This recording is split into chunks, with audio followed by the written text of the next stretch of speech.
বিশ্বকাপ সেমিফাইনালে আর্জেন্টিনার কাছে নাটকীয় হারের পর মুখ খুলেছেন ইংল্যান্ডের প্রধান coach Thomas Tuchel.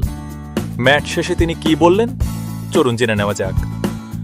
Thomas Tuchel বলেন, এই পরাজয় দলের জন্য অত্যন্ত কষ্টের, তবে তিনি মনে করেন তার খেলোয়াড়রা ম্যাচ জুড়ে সর্বোচ্চ চেষ্টা করেছে এবং দীর্ঘ সময় ধরে দারুণ ফুটবল খেলেছে।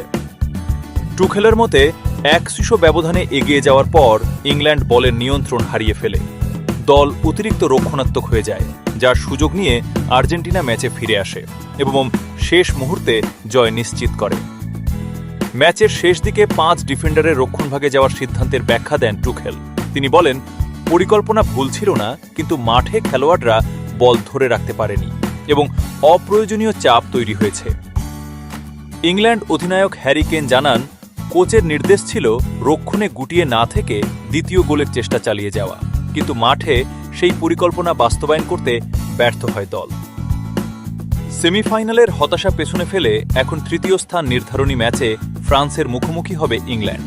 অন্যদিকে আর্জেন্টিনা খেলবে স্পেনের বিপক্ষে বিশ্বকাপ ফাইনাল।